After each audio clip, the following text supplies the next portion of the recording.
The hallway was buzzing with noise as the bell rang for the third period. Lockers clanged, footsteps echoed, and laughter bounced off the walls. In the middle of all this chaos, a girl moved like a whisper, quiet, unnoticed, almost invisible. Her name was Mia Sinclair. Petite, with long dark hair that always hung over one shoulder, Mia was the kind of student people overlooked. She spoke little, smiled even less, and always walked with her head down. But there was something about her eyes, something calm, deep, almost stormy. Mia had transferred to Jefferson High just 6 months ago. No one knew much about her past, and she never offered any details. She kept to herself, ate lunch alone, and never raised her hand in class. Rumors swirled, as they always do in high school. Some said she had been expelled from her last school, others whispered she was weird or had issues. None of it mattered to the popular crowd. To them, Mia was just another target. Zach Masters was the ringleader. Captain of the football team, son of a wealthy car dealer, and a master of charming teachers while terrorizing anyone who didn't fit in. To Zach and his crew, bullying was a game, and Mia was their favorite sport. It started small, books knocked out of her hands, cruel nicknames muttered behind her back, gum in her locker. But that Wednesday morning, it escalated. Mia had just left biology class when she turned a corner and walked into the worst part of the school, the east hallway.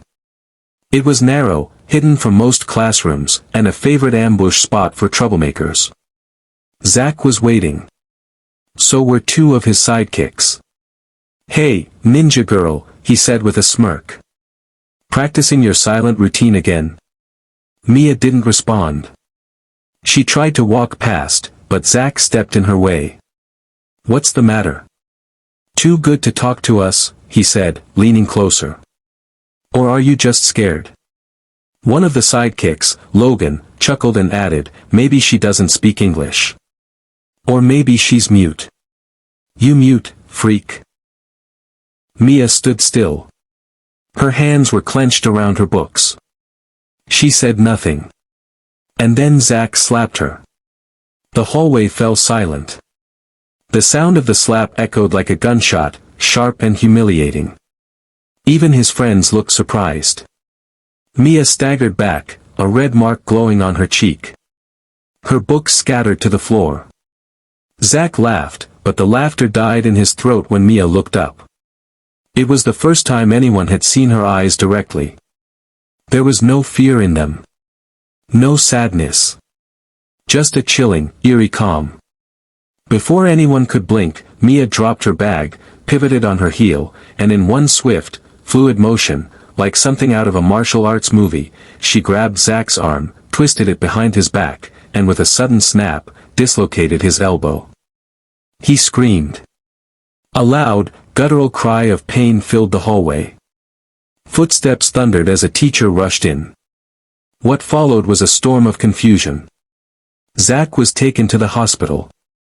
Mia was escorted to the principal's office. Parents were called. The school buzzed with gossip. But amid all the noise, the truth began to unravel. The quiet girl who never raised her hand had a story. A deep, painful, powerful story. Mia Sinclair had been training in martial arts since she was 6. Her father, a former Marine and widower, had taught her discipline, respect, and how to defend herself. 2 years ago, she had been the victim of a violent assault in her previous school, an incident that left her emotionally scarred and fearful of speaking out. After months of therapy, she and her father relocated for a fresh start. She had vowed never to use her skills unless absolutely necessary. "He touched me first," Mia said softly during the meeting with the school counselor, her voice steady.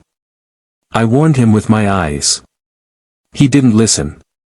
Her words, quiet but firm, changed everything.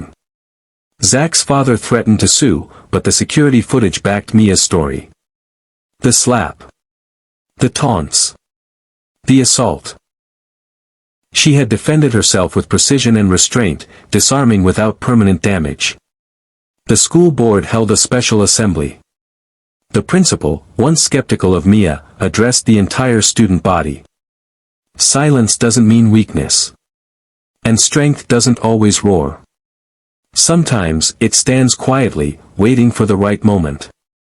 Mia became a symbol of resilience. In the weeks that followed, students who had once mocked her began sitting with her at lunch. Girls approached her with questions about self-defense. Teachers invited her to speak during health classes. She never glorified the incident. She never boasted. Violence isn't the answer, she said once during a school Q&A, but sometimes, standing up for yourself means setting a boundary no one else is willing to. Her bond with her father grew stronger. After school, they would train together, not just physically but emotionally. He would remind her, you don't fight because you want to. You fight because you must protect who you are. Those words echoed in her heart. She started a small peer support group called the Quiet Strength Club. It began with 3 members. By the end of the semester, it had over 30 students. Kids who never felt heard, who were bullied, who carried invisible wounds, now had a place to share. But the most profound change came from an unlikely place. Zach. With his arm in a sling, humbled and publicly embarrassed, Zach was forced into counseling. At first, he resisted. But slowly, the truth of his actions caught up with him. One afternoon, he waited for Mia outside the library. I deserved it, he said. I was a jerk. A bully. And I'm sorry. Mia looked at him for a long time. I'm not looking for revenge, she said. I'm just hoping the next time you see someone walking with their head down, you remember what it felt like to be helpless. Zach nodded, eyes downcast. It was the first time someone had seen tears in his eyes. That day, he joined the Quiet Strength Club. At first, the others were skeptical. But he came every week, sat in the circle, and listened. Slowly, he began sharing. About his insecurities. The pressure from his father. The way he used cruelty to mask his pain. The more he spoke, the more human he became. By the end of the school year, he stood beside Mia at the school assembly. I thought strength meant power. I thought bullying made me important. I was wrong, Zach said, his voice trembling. Real strength is what Mia showed me, the strength to stay silent, and then speak up when it mattered. The gymnasium erupted in applause. Years later, the story of Mia Sinclair would become part of Jefferson High's unofficial legacy. Her story was told not just as a tale of strength, but as a lesson in awareness. Mia went on to study psychology, becoming a youth counselor and opening a center for teens struggling with trauma and bullying. Her motto hung above the entrance. Quiet doesn't mean weak. It means you're listening. Back at Jefferson High, a plaque on the east hallway now reads. This hallway once witnessed pain. Now, it echoes strength.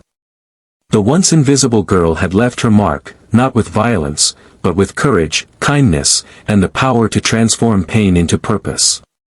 And that is what real strength looks like.